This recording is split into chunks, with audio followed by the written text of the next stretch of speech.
যার 1 লক্ষ টাকা আছে তার উপরে জাকাত ফরজ। এই 1 লক্ষ টাকা যার 1 বছর ধরে তার কাছে পড়ে থাকবে তার উপরে জাকাত দেওয়া ফরজ।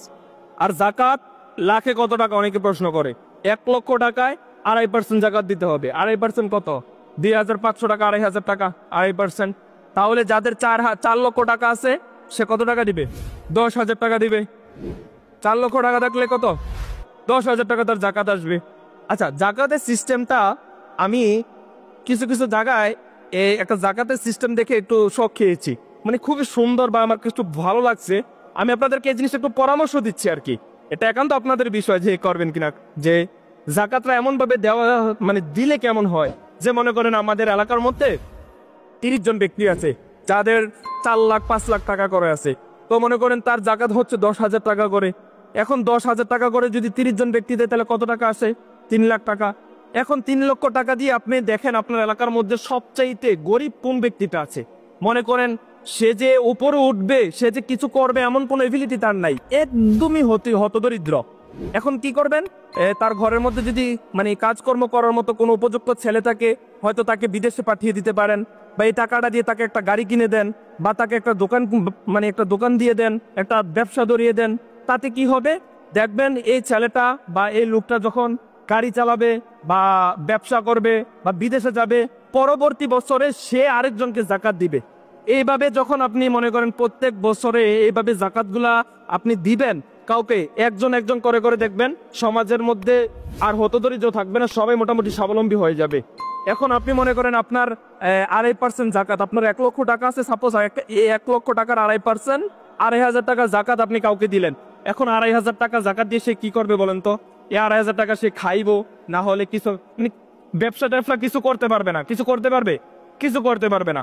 রাসূল সাল্লাল্লাহু আলাইহি সাল্লাম বলেছেন জাকাত কেন দিবেন, আর জাকাত দেওয়ার কারণ কি? জাকাত দেওয়ার উদ্দেশ্য হচ্ছে যেন হতদরিদ্রতা দূর হয়ে যায়। আল্লাহ রাব্বুল আলামিন বলেছেন লান তানালুল বিররা হাত্তা তুনফিকু মিম্মা তুহিব্বুন।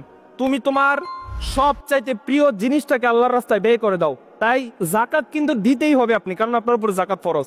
আমরা অনেকে কি করি জানেন? জাকাতের সময় লুঙ্গি দেই, শাড়ি দেই, আছে না শাড়ি লুঙ্গি, তার দামি দামি লুঙ্গি না, এমন এমন লুঙ্গি একবার পরার পর এই লুঙ্গি আর পরা যায় না, এমন লুঙ্গি দেয়। আর শাড়ি মাশাআল্লাহ, এই শাড়ি একবার ধুইলে এটা কি শাড়ি না কাগজ, এটা আল্লাহ সুবহানাহু ওয়া তাআলা জানে। কিছু কিছু দোকানের সামনে দেখুন সাইনবোর্ড লাগিয়ে রাখে যে এই দোকানের মধ্যে শাড়ি লুঙ্গি পাওয়া যায়, কিন্তু কিছু কিছু দোকানে দেখুন আপনি মার্কেটে গেলে, এগুলা করবেন না। শাড়ি লুঙ্গি দেওয়ার কথা আপনাকে কে বলেছে? আপনি শাড়ি লুঙ্গি কেন দেন?